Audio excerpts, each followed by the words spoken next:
Faites comme le petit frère Petit Dragon, les gars. Abonnez-vous. Yo la famille, j'espère que vous allez bien, moi ça va nickel. On va pas faire de longue intro, je suis désolé pour le retard. Allez, c'est parti pour la review de l'épisode 21 et 22. L'épisode 21 s'appelle Nouvelle vocation. Au début de l'épisode, Jérémy parle avec Monsieur Arnold par rapport à sa nouvelle vocation de devenir entraîneur. Monsieur Arnold dit à Jérémy que pour aller là-bas, en gros, il faut avoir des bonnes notes et les notes de Jérémy ne sont pas fameuses pour l'instant. Jérémy lui dit qu'il y a une progression et Monsieur Arnold répond qu'il faut continuer dans cette lancée. Jérémy propose de faire ses preuves avant d'aller là-bas et il veut être entraîneur bénévole. Monsieur Arnold dit que c'est une bonne idée. Au début, il se dit qu'il va redevenir coach des Bleus, mais vu le caractère de son équipe, ça va être compliqué. Petit Dragon et Kani analysent le jeu des éléphants du Sri Lanka. Pendant qu'ils font leur stratégie, ils entendent un sifflet et c'est Jérémy qui coach les Bleus. Kadi demande qu'est-ce qu'ils font. Jérémy dit qu'ils s'entraînent. Kadi n'est pas contente, elle dit que le prochain entraînement c'est demain. Petit Dragon ajoute que l'analyse vidéo n'est même pas encore terminée. Jérémy dit pas la peine, qu'il connaît bien les éléphants du Sri Lanka, ils ont une trompe et des oreilles. Et ce mec il aime trop faire des blagues. Tout le monde rigole, mais Kani ne rigole pas du tout. Jérémy dit il faut pas s'inquiéter, ça va bien se passer. Et Kani dit que les entraînements, c'est Petit Dragon et elle qui s'en occupent. Petit Dragon ajoute, ça a toujours été comme ça et pourquoi ça ne marcherait pas. Et Jérémy dit que pour l'instant ça marche, mais dans les phases finales, il faut que l'équipe passe à un niveau supérieur. Kani lui dit, tu crois peut-être que tu es meilleur que nous? Et les deux se regardent froidement. Les autres bleus se séparent avant qu'il y ait plus de tension. Et Bianca propose que tout le monde aille à la plage. Et Kani dit que c'est une bonne idée, comme il n'y a pas entraînement aujourd'hui. Pour finir, elle ajoute que l'entraînement sera demain comme prévu. Et on voit Jérémy qui est triste. On arrive dans le bureau de Golmetti, le raté. Il tient une affiche et sur l'affiche il y a un numéro. En gros, les habitants de Port-Marie pourront appeler le maire pour signaler s'il y a un match qui se joue en ville. Et bien sûr, ceux qui appelleront auront une récompense. C'est clairement un appel à la dénonciation. Jérémy est à la place Petralcia. Il regarde une vidéo de l'école pour devenir entraîneur et Eshani arrive. Elle lui demande s'il va aller à cette école et Jérémy répond qu'il n'est pas le seul et que les places sont très sélectives. Eshani lui dit qu'elle peut lui faire une lettre de recommandation pour son école. Elle ajoute que c'est grâce à ses conseils qu'ils ont pu battre les pandas de Shanghai. Jérémy réfléchit et il dit qu'elle pourrait faire mieux. Elle pourrait l'embaucher en tant que coach pour les Aigles de Kaboul. Eshani accepte car la stratégie n'est pas leur point fort. Jérémy lui dit qu'il leur faut un œil neuf. Et Eshani dit qu'ils vont affronter les surfeurs qui détestent les Aigles de Kaboul et qui sont super violents. Jérémy dit qu'il n'y a pas de problème et qu'il a déjà une stratégie en tête. Il demande à Eshani si les autres seront d'accord. Et Eshani dit qu'elle s'en charge. Et elle lui demande en retour si ça va pas poser de problème avec les Bleus. Et Jérémy dit qu'il sait à qui s'adresser pour demander conseil. Dans le bureau de Requin, Tag et Requin parlent des affiches que Golmetti a placardées dans toute la ville. Tag dit qu'avec une récompense pareille, c'est sûr que beaucoup de gens vont dénoncer et qu'il va falloir qu'il fasse très attention. Au même moment, Jérémy arrive et demande si Tag est disponible. Jérémy fait part de ce qu'il veut faire à Tag. Tag le rassure, il lui dit que c'est pas trahir son équipe et que c'est totalement dans l'esprit du foot de rue. Et si Monsieur Arnold dit que ça aidera son dossier d'inscription, il doit le faire. C'est son avenir qui est en jeu. Jérémy remercie Tag et il dit qu'il va aider les Aigles et que c'est la bonne décision. On arrive dans la cour de Port-Marie et on voit les Aigles qui s'entraînent. Jérémy arrive en tant qu'entraîneur et il y a un membre des Aigles qui prévient Jérémy. Il lui dit qu'il le tient à l'œil et qu'il a accepté juste parce que Eshani lui a demandé. Mais s'il fait n'importe quoi, ça va pas le faire. Eshani l'attrape et lui dit qu'il est réglo. Le joueur des Aigles dit c'est bon, mais il veut être juste sûr qu'il leur mettra pas à l'envers. Jérémy comprend sa méfiance, mais il lui dit qu'il faut qu'il le laisse lui montrer qu'il est 100% honnête. Il leur propose de faire un entraînement test. Le joueur des Aigles accepte. Jérémy et les Aigles regardent la vidéo de l'affrontement des Bleus contre les Aigles qui a été filmé. Les Aigles disent au début qu'ils vont se faire fracasser parce que comme vous savez, les surfeurs sont super violents. Mais Jérémy leur dit mais non, ça va aller et qu'il a une stratégie. Il leur explique la stratégie. La stratégie plaît aux Aigles. Jérémy demande ce que pense Samir de la stratégie et Samir dit que la tactique est intéressante. Et Shani dit que c'est une tactique à laquelle ils auraient jamais pensé eux-mêmes. Les Aigles sont contents d'avoir Jérémy comme coach, ils font même hip hip hip hurrah. Jérémy va s'asseoir avec les Bleus, il leur dit qu'il a une super nouvelle à leur annoncer, mais il voit que tout le monde est en pleine réflexion. Il se demande qu'est-ce qui se passe. Kani est énervé parce qu'ils avaient donné rendez-vous à Jérémy à la plage. Toute l'équipe y était à part lui. Jérémy est super désolé pour ça. Il dit qu'il a complètement zappé. Bianca dit que c'est pas grave, ça arrive. Et Kani ne le lâche pas, elle l'enchaîne. Elle lui dit qu'il avait sûrement mieux à faire. Jérémy dit qu'il est devenu l'entraîneur des Aigles de Kaboul. Kani est choqué et Alpha aussi. Alpha dit qu'il lâche son équipe pour aller entraîner des adversaires. Petit Dragon calme Alpha. Il lui dit que c'est normal dans le foot de rue d'entraîner d'autres équipes. J'aime beaucoup l'attitude de Petit Dragon. Là, c'est vraiment un vrai capitaine. Jérémy dit que Kani a bien joué avec les double X pendant les qualifications. Kanye dit oui, c'était pour un seul match. Kanye lui demande il fera quoi si les Bleus doivent affronter les Aigles. Jérémy hésite. Kanye lui dit t'hésites et elle rajoute qu'il peut rester avec les Aigles et qu'ils n'ont pas besoin de lui. Bianca dit que c'est impossible et qu'ils sont plus les Bleus sans Jérémy. Et à 4 joueurs, ils sont même plus une équipe. Kanye dit qu'ils se débrouilleront comme ils l'ont toujours fait. Jérémy est triste. On voit les Aigles s'entraîner. Le gardien des Aigles dit à Samir qu'avec Jérémy ça va bien se passer et qu'ils peuvent même gagner le match. Et Samir dit on peut gagner le match s'il joue pas un double jeu. Pauvre Jérémy, il a des problèmes chez les Bleus et chez les Aigles. Le gardien lui dit qu'il faut savoir faire confiance aux autres et Samir dit que c'est vrai. Il y a une mamie qui poucave à l'agent Rico que des jeunes jouent au foot de rue. Il lui donne un papier pour qu'elle donne ça au commissariat pour avoir sa récompense. Et Rico fonce vers les Aigles de Kaboul pour les arrêter. Les Aigles de Kaboul courent, l'agent Rico les poursuit. Là, on est dans une grosse course-poursuite. Les Aigles arrivent à semer Rico. Samir dit que Tag avait raison, cette histoire de dénonciation devient vraiment sérieuse. Il y a une réunion entre les requins du port et Tag dans le bureau de requins. Tag fait part du fait qu'il y a eu beaucoup d'équipes de foot de rue qui ont été poursuivies par la police à cause des différentes affiches de dénonciation qui sont dans Port-Marie. Il dit qu'il faut faire quelque chose rapidement. Coup de boule dit qu'ils peuvent couper la ligne téléphonique de la police, mais Tag refuse parce que s'ils coupent tout, la police ne pourra pas recevoir les appels importants. Donc ça, c'est inenvisageable. Requin dit qu'il faudrait cibler la ligne de Golmetchi et uniquement celle-ci. Tag a une idée. Il dit qu'ils vont appeler eux-mêmes la ligne de Golmetchi pour faire des faux témoignages pour induire en erreur la police. Comme ça, la police sera mobilisée partout. Du coup, les requins du port demandent à Tag où le prochain match va se jouer. Tag dit qu'ils vont jouer dans un lieu où personne aura pensé. Bianca se réveille et voit Kanye qui est déprimé dans son coin, dans la cour de l'Institut Riffler. Bianca va la voir. Elle demande à Kanye si elle est toujours en colère par rapport à l'histoire d'hier. Kanye dit que Jérémy ne doit pas hésiter entre les Aigles et les Bleus. Bianca dit que c'est pas évident. Il est un peu dans chaque équipe. Kanye dit que les Bleus c'est plus qu'une équipe, c'est une famille. Et une famille, on en a qu'une. Bianca dit que elle a 2 mamans et que c'est pas facile à gérer. Kanye s'excuse, elle dit qu'elle a été maladroite. Bianca dit que c'est rien et que ça va aller. Les deux filles surprennent un appel de Monsieur Arnold. Elles entendent que Monsieur Arnold négocie auprès de la nouvelle école de Jérémy pour le prendre. Monsieur Arnold dit à la future école de Jérémy que Jérémy c'est un passionné et qu'il entraîne bénévolement une équipe de foot de rue. Kanye et Bianca captent direct. Jérémy est entraîneur bénévolement pour les Aigles par rapport à son école. Kanye dit qu'elle a été bête. Bianca lui dit qu'elle ne pouvait pas savoir et que c'est pas trop tard. Kanye dit qu'elle a raison et elle file. Elle toque dans la porte des garçons et elle demande si Jérémy est disponible. Les garçons lui disent que Jérémy est parti au match des Aigles contre les surfeurs. Kanye dit déjà. Aussi Dragon dit que Tag a décidé de jouer plus tôt que d'habitude et dans un lieu tenu secret. Kanye dit qu'il faut qu'elle lui parle avant le coup d'envoi. Du coup, le match est dans un cargo au port de Port-Marie. Les deux équipes se préparent pour le match qui arrive. Du coup, Jérémy fait la stratégie des Aigles. La stratégie, c'est de jouer haut et d'éviter le contact avec les surfeurs. Les surfeurs chambrent comme d'hab les Aigles. Tag intervient pour annoncer les équipes. Il dit que le maire veut tout faire pour atteindre le foot de rue, mais ils le laisseront pas faire. Toutes les équipes acclament son discours. Il leur dit qu'il sait que le terrain n'est pas l'idéal, mais c'est l'esprit foot de rue de jouer n'importe quand et n'importe où. Il finit par leur dire bon match. Le match commence. Les Aigles n'arrivent pas à mettre en place la stratégie de Jérémy à cause de l'environnement. Malheureusement, il y a des cargos partout.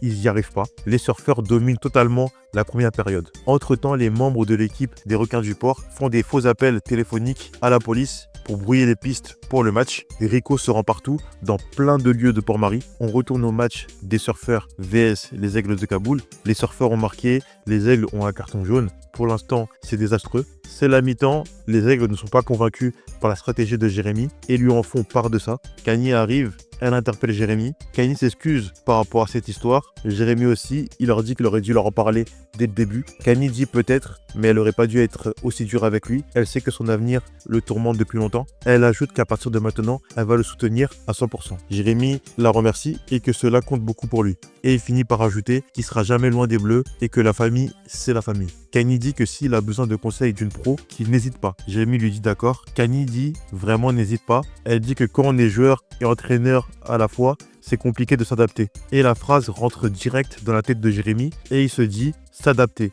Et du coup, il fait référence au match des Aigles. Il n'arrivait pas à s'adapter à l'environnement où il jouait. Il ajoute que les entraîneurs s'adaptent peu importe à ce qui se passe dans un match. Il dit à Kanye merci du conseil et il file annoncer ça aux Aigles. Du coup, Jérémy explique aux Aigles qu'il faut qu'ils s'adaptent à l'environnement et que la stratégie va changer. Il ajoute qu'ils vont jouer au-dessus des obstacles et pas les éviter. Les Aigles sont d'accord et ils sont motivés pour battre les surfeurs. Les Aigles dominent totalement le match face aux surfeurs, les surfeurs ne peuvent rien faire. Les aigles gagnent le match. Les surfeurs, c'est tellement des rageux qu'ils appellent la ligne téléphonique de la police. Si la police arrive, ils devront changer d'endroit pour faire le match. Et cela arrangera les surfeurs. Du coup, la police arrive devant le cargo. Tag et Requin sont au courant. Et Tag dit que malheureusement, ils n'ont pas le choix de changer le lieu du match, car la police arrive. Kani leur demande d'attendre et elle demande combien de temps il reste avant la fin du match. Requin dit à peine 6 minutes. Kani file, elle dit qu'elle va les retenir. Tag demande si elle est sûre et Kani dit oui. Tag lui fait confiance et il dit aux aigles et aux surfeurs qu'il faut terminer le match. Les surfeurs ont grave le seum, c'est bien fait pour eux. Jusqu'à ils ont appelé la police. Non, eux ils abusent. Heureusement Tag il était pas au courant, sinon il les aurait virés. Du coup Kani fait diversion, elle ferme la porte du cargo et la police cherche une autre issue pour pénétrer dans le cargo. On retourne au match, les aigles dominent encore une fois les surfeurs, ils ne peuvent rien faire. Il y a 3-1 pour les aigles gagnent le match. Jérémy et sa stratégie ont fait basculer le match en faveur des aigles. Jérémy c'est vraiment un bon entraîneur. Jérémy est acclamé par son équipe, il le soulève et il le jette comme Luis Enrique après avoir gagné la Ligue des Champions avec Paris. Tag, ce gamin, il descend du cargo, il nargue la police, il leur dit désolé pour le retard, ils sont descendus aussi vite qu'ils ont pu. Et là tu vois toutes les équipes qui courent pour se barrer et on voit Tag avec un petit sourire. Ce mec c'est vraiment devenu l'antagoniste de la police. C'est vraiment un voyou. On arrive à Port-Marie et Petit Dragon dit à Jérémy que les aigles sont devenus une équipe sérieuse du mondial. Franck dit que ça serait pas grâce à leur nouvel entraîneur. Jérémy dit qu'il fallait bien ça pour que les Bleus affrontent enfin une équipe à leur niveau. Bianca lui dit « En tout cas, tu n'as pas perdu la grosse tête ». Jérémy réplique et dit « Moi, perdre la grosse tête, jamais ». Il dit que c'est pas de sa faute s'il est le meilleur. C'est parti pour la review. Alors franchement, cet épisode était super cool, j'ai bien aimé. Enfin, c'est la fin de l'intrigue de Jérémy. Jérémy va devenir potentiellement l'entraîneur des aigles sur le long terme. Du coup, c'est fini les moments où on le voyait en train de réfléchir à chaque fois. D'un coup, il était triste. Là, c'est bon, c'était fini, c'est officiel. Jérémy va devenir entraîneur. On va commencer par Kani. Kani, malheureusement, dans cet épisode, elle n'a pas été lucide. Elle a tout de suite attaqué Jérémy sans comprendre le problème. D'ailleurs, ça lui ressemble pas. Je pense carrément que c'est ses sentiments pour Jérémy, mais ça, on le saura jamais. Parce que là, elle avait aucune empathie au début, mais quand elle a entendu Monsieur Arnold parler de l'avion de Jérémy, elle est redevenue beaucoup plus lucide. Ensuite, on a Alpha qui a pété un plomb sur Jérémy. Lui, c'est toujours comme ça, il réagit de manière toujours violente. Mais bon, par la suite, c'est passé. Et quand il s'est énervé, j'avais dit pendant le résumé, j'ai bien aimé l'attitude de Petit Dragon. C'est un vrai capitaine, il lui a dit que c'est dans l'esprit foot de rue, ne lui en veut pas. Dans cet épisode, franchement, il a été cool. Il a fait sa stratégie avec Kani, il a raisonné Alpha. Non, franchement, Petit Dragon, il remonte dans mon estime dans cet épisode. Ensuite, Franck, il n'a rien fait, comme d'hab, ça change pas. Bianca aussi, elle a fait peu de choses, à part le fait qu'elle a réussi à raisonner Kani. Elle a su trouver les bons mots. Revenons à Jérémy. Jérémy, il s'est adapté aux surfeurs, il a réussi à trouver une stratégie pour les battre. Il a réussi et là, il est accepté à 100% par les aigles. C'est un très bon entraîneur et franchement, je suis content pour lui. Il a enfin trouvé sa voie. Les aigles de Kaboul, très bonne équipe. Ils sont super forts, surtout après la venue de Jérémy. Là, ça va devenir une équipe qui va être très compétitive. Et carrément, c'est possible qu'ils soient en finale contre les Bleus. Ça serait beau aussi. Pour moi, la finale, ça sera soit les aigles de Kaboul ou soit les enfants du monde avec Assad. C'est entre les deux. Les surfeurs comme d'hab, toujours aussi malveillants. Ils ont appelé la police carrément. Encore une fois, heureusement que Tag ne les a pas vus. Sinon, il les aurait virés du mondial. Ça, c'est sûr et certain. Et Golmetti, son plan, encore une fois, n'a pas marché avec Rico. Rico, il faut le virer. Je ne sais même pas comment ça se fait qu'il est encore dans la police après une 20aine d'épisodes. C'est une dinguerie. Voilà, en tout cas, c'était un très bon épisode qui a clôturé une intrigue. Et là, comme on se rapproche de la fin, il y aura beaucoup d'intrigues qui vont être clôturées. C'est parti pour le résumé de l'épisode 22. C'est parti pour le résumé de l'épisode 22 qui s'appelle « Bleu un jour, bleu toujours ». L'épisode commence avec Alpha qui fait le petit déjeuner de sa petite sœur. On le voit enthousiaste au fait de rendre sa sœur heureuse. Franchement, il gère de ouf. Petite brioche, petit café, le quotidien d'un artiste. Il va dans la chambre d'Aïssa pour lui dire que tout est prêt et il voit Aïssa manger des viennoiseries et juste à côté, il y a son père. Alpha est choqué, il se demande qu'est-ce qu'il fait ici. Du coup, il lui dit pourquoi il est là. Son père lui explique. Il lui dit que sa mission s'est terminée plus tôt que prévu et qu'ils ont accosté cette nuit pendant que les deux dormaient. Son père lui fait un câlin, etc. Il lui dit qu'il est content de le voir. Malgré tout, on sent Alpha qui est un peu mitigé. Ensuite, il dit que Aïssa mange des viennoiseries et c'est un peu trop gras pour elle dès le matin. Aïssa lui dit que c'est pas grave et Alpha veut emmener Aïssa à l'école, mais son père dit qu'il va s'en occuper. Du coup, Alpha se sent un peu inutile. Il veut préparer les affaires d'Aïssa parce qu'il a l'habitude, mais son père dit qu'il va le faire. C'est sa fille, il sait comment gérer. Il lui dit aujourd'hui qu'il ne s'occupe pas de ça, c'est lui qui va tout faire. Il dit ça, mais il a oublié la crème solaire de sa fille. Mais bon, bref, on voit que Alpha est beaucoup plus minutieux que lui. On arrive à l'Institut Riffler. Alpha cogite par rapport à ce qui s'est passé ce matin. Les Bleus arrivent. Il raconte aux Bleus que son père est revenu. Quand son père et sa mère ne sont pas là, c'est lui qui gère tout à la maison. Bianca lui dit que c'est bien qu'il soit là parce que maintenant il aura moins de choses à faire. Et Alpha répond que depuis qu'il est arrivé, il a changé toutes les habitudes. Parce que comme vous le savez, Alpha et sa sœur avaient toute une routine et son père est venu la casser. Et en plus de cela, comme son père est revenu, sa sœur a beaucoup moins besoin de lui. Jérémy dit que c'est un rêve de ne rien faire parce que lui, depuis qu'il est entraîneur plus un joueur des Bleus, il a tellement de choses à faire, il a un peu débordé. Suivez bien cela, parce que cette réflexion va servir plus tard. Et Kani lui dit, dans tous les cas, il reste un Bleu et qu'il faut qu'il se concentre pour le match contre les éléphants. S'il gagne, c'est les quarts de finale assurés. Jérémy lui dit, t'inquiète, je gère. Ensuite, on a le capitaine des givrés qui veut faire une blague aux éléphants. Il leur donne un thé. La membre des éléphants dit que c'est bon et que c'est désaltérant. Mais en fait, le capitaine des givrés, c'est un petit fourbe. Il lui a fait un thé à l'oignon qui a infusé toute la nuit. Mais elle a bu ça normal. Franchement, c'est une dinguerie. Je sais pas comment elle a fait pour ne pas vomir. En plus de cela, je sais pas si elle a nargue ou si elle est sérieuse, mais elle dit grâce à lui, elle a découvert une nouvelle saveur. Il n'y a pas plus zen que les éléphants. Du coup, le capitaine des givrés s'en va parce que son plan a échoué. Alpha dit comment il fait pour boire ça. Jérémy dit que les lions et les givrés ont fait un pari pour savoir qui va faire traquer les éléphants en premier. Et il ajoute qu'ils ont aucune chance. Ils sont tellement zen. Kani dit qu'ils sont impressionnants et qu'ils les affrontent dès demain. Et elle leur dit qu'il y a entraînement dès aujourd'hui. Bianca, comme d'hab, elle aime trop son frère. Elle lui dit on commence l'entraînement sans Petit Dragon. Et Kani dit qu'il est chez le kiné et qu'il a déjà fait son rapport sur les éléphants. Grâce à ce rapport aux questions, elle a quelques idées pour battre les éléphants. Pendant ce temps, Tag et les requins du port sont en train de voir où peut se jouer le prochain match. Tag dit qu'ils ont joué dans tous les endroits de la ville et qu'il n'y a plus de nouveaux lieux. Ils vont devoir rejouer à un endroit où ils ont déjà joué. Tag voit rien de mieux que le vieux cargo. Requin dit que c'est pile là où le dernier match a été joué. Tag dit justement jamais Golmetti va revenir sur un lieu où ils ont joué récemment. En plus de ça, il dit sa petite punchline, la foudre ne tape pas deux fois au même endroit. Il est grave content de sa métaphore. On est dans le bureau de Golmetti. Golmetti dit justement qu'ils ont joué partout dans chaque lieu de la ville et que Rico et Pradey n'ont jamais réussi à les arrêter. Rico dit qu'ils les ont jamais attrapés, mais ils ont failli. Et là, Golmetti, comme d'hab, il pète un plan. Il leur dit qu'il peut pas compter sur eux et que c'est la dernière fois. Si un autre match est joué dans sa ville, il les vire et il recrute des nouvelles personnes à leur place. Juste après, il est fou dehors. Et ce mec, il a aucun respect. Les Bleus s'entraînent. Kani propose un entraînement à une touche de balle. Tout le monde s'exerce, sauf Jérémy qui fait 3 touches de balle. Et il dit qu'il a confondu avec l'entraînement avec les aigles. Du coup, il s'est emmêlé les pinceaux. Il dit à Alpha que Kani va la tuer. Et Alpha lui dit t'inquiète, je gère. Et il dit que c'est sa faute. Franchement, les deux, c'est devenu des super potes. Jérémy lui dit merci. Et il ajoute, comme il n'a pas besoin d'aller chercher sa sœur à l'école, il peut venir manger avec eux. Et Alpha accepte. Tout à coup, Petit Dragon arrive et il a une bonne nouvelle. Il dit que la kiné lui a dit qu'il pourra rejouer au foot dès la semaine prochaine. Tout le monde est content pour lui, à part Alpha, car malheureusement, si Petit Dragon revient, Alpha n'aura plus sa place chez les Bleus. Petit Dragon est content, il dit qu'il va pouvoir jouer dès les quarts de finale s'il gagne le match qui arrive, bien sûr. Petit Dragon remercie Alpha, car il a été le parfait remplaçant. Ils ont réussi à aller super loin dans la compétition grâce à lui, et qu'il compte sur lui pour tout donner une dernière fois contre les éléphants. Alpha est déçu, il dit bien sûr à Petit Dragon, Kani dit allez tout le monde à la cantine et Alpha trouve une excuse pour s'éclipser. Il fait genre qu'il doit aller chercher Aïssa. Jérémy lui dit qu'il croyait que son père allait s'en occuper, mais Alpha fait genre ouais avec mon père on sait jamais et il part. Alpha grave déçu arrive chez lui, il appelle Aïssa et son père, ils sont pas là, il se dit alors que son père a oublié d'aller la chercher, mais dès qu'il ouvre la porte, il les voit. Aïssa dit à Alpha qu'elle est partie au restaurant avec son père, qu'ils ont mangé une glace sur le port. Son père ajoute aussi que le soir, ils vont préparer à manger ensemble. Alpha dit à Aïssa que normalement, ils font ça ensemble, mais elle dit qu'elle fait tout ça avec son père. Comme ça, lui, il pourra préparer son prochain match contre les éléphants. Alpha est gêné parce que sa sœur dit à leur père que justement Alpha est un super joueur de foot de rue et qu'ils vont gagner la coupe grâce à lui. Du coup, son père et sa sœur partent et Alpha est encore plus déçu parce que s'il dit la vérité à sa sœur, elle sera grave triste. Alpha va dehors et il croise Shooter et Jam. Du coup, il se moque de lui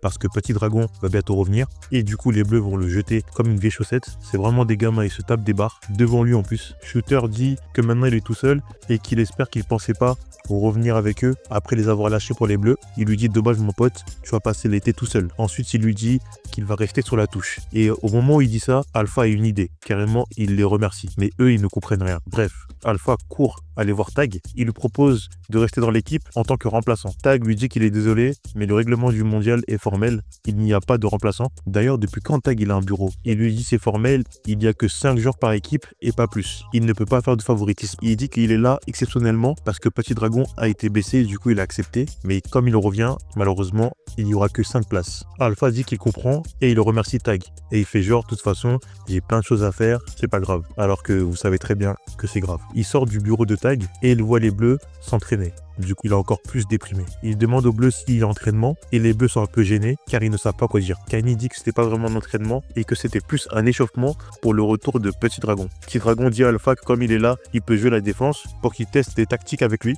Et Alpha leur dit non, ça se fait vraiment pas. Il le voit vraiment comme un remplaçant de chez remplaçant de chez remplaçant. C'est une dinguerie. Il trouve encore une excuse. Il dit que Aïssa et son père préparent le dîner et du coup il y va parce que ça va être la cata. Il fait vraiment de la peine. La famille d'Alpha mange leur dîner et Aïssa raconte les prouesses d'Alpha pendant les matchs de foot de rue. Aïssa dit à son père, tu vas voir, tu vas être trop fier de lui demain. Et du coup, Alpha leur demande s'ils viennent au match et leur père dit évidemment. Il dit que ça fera plaisir à Aïssa et que depuis il entend parler du foot de rue, il a envie de voir ça de ses propres yeux. On est le lendemain et le match contre les éléphants se prépare. Requin ne le sent pas du tout parce qu'ils ont joué sur le cargo il n'y a pas très longtemps. Et Tag lui rappelle que la foudre ne tape pas 2 fois au même endroit. Les bleus et les éléphants arrivent. Kanye rappelle la stratégie. Alpha n'est pas du tout concentré. Il cherche sa famille dans les tribunes. Kanye demande si Alpha va bien et Alpha répond que son père et Aïssa devaient venir mais que son père a oublié comme d'habitude. Tag annonce les 2 équipes. Il présente les éléphants du Sri Lanka, leur palmarès, etc. Requin siffle le match et c'est parti. Alpha n'est pas du tout concentré. Les éléphants ont l'avantage. Alpha se demande qu'est-ce que font sa famille. Sur le port, on a Pradé et Rico, surtout Rico, qui enquête pour savoir où est le prochain match de foot de rue. Rico soupçonne Pradé de savoir quelque chose, mais Pradé dit qu'il ne sait rien. Ensuite, on voit le père d'Alpha et Aïssa. Aïssa tire son père car ils sont en retard et son père dit pas d'inquiétude, je connais bien le port et il va demander à la police où est le match de foot de rue. Malheureusement, il fallait pas dire ça parce que maintenant Rico sait où se trouve le match car le père d'Alpha a dit que le match se passait sur un cargo. Du coup, ça sent les problèmes. Carrément, Rico se frotte les mains. Pradé essaie de détourner Rico, mais Rico est omnibulé par ça. Il sait que le match se joue sur le cargo. Dès que Rico part, Pradé appelle Tag. Tag remercie l'agent Pradé et il dit à Requin que la police arrive. Tag interrompt le match. Il dit que la police arrive et qu'ils vont devoir tout stopper malheureusement. Aïssa dit à son père, tu vois, qu'est-ce que je te disais? Parce qu'elle avait prévenu son père de ne rien dire, mais lui, il n'a pas écouté. Requin dit une phrase comme ça. Il dit à Tag, s'il savait naviguer, il aurait emmené tout le monde loin du port. Et là, Tag a une idée. Aïssa intervient et dit que son père conduit des cargos et qu'il sait bien naviguer. Du coup, Tag demande au père d'Alpha si c'est vrai et le père d'Alpha confirme. Mais il dit que c'est pas son bateau et qu'il sait pas s'il a le droit. Et Tag dit qu'il connaît bien le capitaine et qu'il n'y a pas de problème. Du coup, le père d'Aïssa accepte. Rico monte sur le bateau, il espionne le match. Carrément, il est en filature, il se met dans des conteneurs comme Snake pour les connaisseurs. Pradé est content, il est sur le point de les arrêter et le bateau commence à avancer. Rico est en panique. Aïssa se met à côté de Petit Dragon et Alpha se dit oh non, parce que Petit Dragon va tout révéler à sa sœur. Petit Dragon dit que Aïssa est arrivée à temps et qu'elle a sauvé le dernier match de son frère. Et là, Aïssa est en larmes. Alpha a vu la scène, il commence à déprimer. Kanye lui demande s'il est avec eux et qu'il faut se concentrer. Le match reprend, comme c'est son dernier match, Alpha veut tout faire, il veut marquer, il veut dribbler. On retrouve l'ancien Alpha, le roi du perso. Carrément, il a même taclé un mec. Il y a carton jaune pour Alpha et les éléphants ont un coup franc. Kanye lui demande c'était quoi ça et qu'il a perdu l'esprit foot de rue. Les bleus jouent fair play et collectif. Et Alpha dit c'est bon, je gère. Du coup, il y a coup franc pour les éléphants. Les éléphants font une action de ouf et il y a but. Franck ne peut rien faire. L'engagement est fait par les bleus. Kanye fait la passe à Jérémy. Mais Alpha intercepte la balle. Là, il est en mode malveillance max. Il met une grosse frappe, mais le gardien des éléphants arrête le ballon. C'est la mi-temps. Les bleus ne comprennent pas pourquoi Alpha joue comme ça. Aïssa arrive et demande à Alpha pourquoi il lui a pas dit que c'était son dernier match. Alpha dit à Aïssa qu'il ne voulait pas qu'elle soit triste par rapport à ça. Il dit à Aïssa qu'elle va être fière de lui et qu'il va marquer beaucoup de buts pour son dernier match. Kanye demande à Alpha c'est pour elle que tu te mets autant la pression et Alpha dit qu'il est désolé et ce qu'il voulait c'est que Aïssa soit fière de lui pour son dernier match. Aïssa dit qu'elle s'en fout s'il gagne ou s'il perd. Ce qui la rend fier, c'est qu'il joue avec les bleus. Alpha lui dit ouais mais il n'est pas un vrai bleu et qu'après ce match, c'est terminé pour lui. Kanye lui dit qu'il se trompe, il n'y a pas de vrai bleu ou de faux bleu, il est un bleu et c'est tout. Bianca ajoute oui et qu'ils comptent tous sur lui. Tout le monde le rassure et Jérémy dit allez, on doit gagner ce match pour Alpha. Tout le monde fait le cri de guerre et les bleus seront montés à bloc. Le match reprend. Du coup, les bleus font une masterclass. Il y a un but de Jérémy. Il y a un partout. Alpha et Jérémy font des dégâts. Jérémy met une deuxième frappe. Mais une joueuse des éléphants arrive, apparaît la frappe et le ballon bat dans l'eau. Le ballon est changé, ils reprennent le match. Le match est serré, il y a un partout pour l'instant. Dernière action, Alpha récupère le ballon, il met une grosse frappe et but. Il y a 2-1 pour les Bleus. Requin siffle la fin du match et les Bleus remportent la victoire. Le père d'Alpha qui conduit le bateau est fier de lui. Le bateau revient sur Port-Marie, les Bleus félicitent les éléphants, ils leur disent qu'ils ont été des adversaires coriaces et les éléphants comme d'hab ils sont zen, ils leur disent que c'est pas grave et que le destin a décidé qu'ils ne devaient pas gagner le match ce jour-là et que leur place n'était pas en quart de finale. Elle ajoute même que l'univers a une place pour chacun de nous. Bref, elle fait son baratin. Et du coup, à un moment, elle dit une phrase, elle dit que le bonheur consiste à trouver sa place et à l'accepter. Et du coup, cette phrase reste dans la tête de Jérémy. Alpha dit que c'est bon, les Bleus sont en quart de finale, il les remercie, il leur dit qu'il a appris beaucoup à leur côté. Caddy dit qu'il sera toujours en bleu. Et Petit Dragon dit, regarde Alpha et Tag, les Bleus c'est une grande famille. Et cette famille ne s'arrête pas au terrain. Aïssa qui est fan des Bleus, un jour aussi elle fera partie de la famille des Bleus. Elle dit à son frère que maintenant qu'il a le temps, il va pouvoir l'entraîner. Le père d'Alpha intervient et il dit qu'elle ne perd pas le nord et tout le monde rigole. Jérémy reçoit un appel et il dit qu'il doit y aller, il a entraînement avec les aigles. L'agent Pradé arrive devant le cargo et il demande à Rico s'il est arrivé à bon port. Et Rico, il est tellement dans le mal qu'il commence à vomir et tout, c'est chaud pour lui. Et c'est bien fait aussi. Il dit qu'ils ont joué leur match en ville et que quand le métier, dès qu'il va savoir ça, il va les virer. Pradé dit que techniquement, ils n'étaient pas en ville parce que quand ils ont fait le match, le cargo était plus au port. Et Rico dit c'est vrai ça. Il remercie Pradé et il appelle Golmechi. Jérémy entraîne les aigles et il reprend à la phrase que lui a dit Eruni. Et Shani arrive et lui demande qu'est-ce qui se passe. Et du coup, il lui explique, il lui dit qu'il a 2 places. Il a sa place en tant que joueur chez les Bleus et il a sa place en tant qu'entraîneur chez les aigles. Et Shani comprend, elle sait que c'est compliqué pour lui d'avoir 2 vies. Jérémy donne des instructions aux aigles et Shani le fixe et elle lui dit qu'elle ne sait pas laquelle des 2 vies il préfère, mais celle-là la rend extrêmement heureux. Et là, c'est clair pour Jérémy. Il a fait son choix.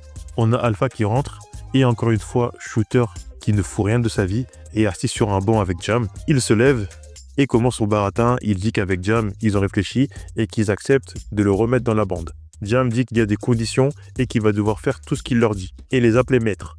Alpha rigole et leur dit même pas en rêve, il n'a pas besoin d'eux et qu'il a déjà des amis. Shooter dit qu'il croit vraiment que les Bleus vont rester ses amis.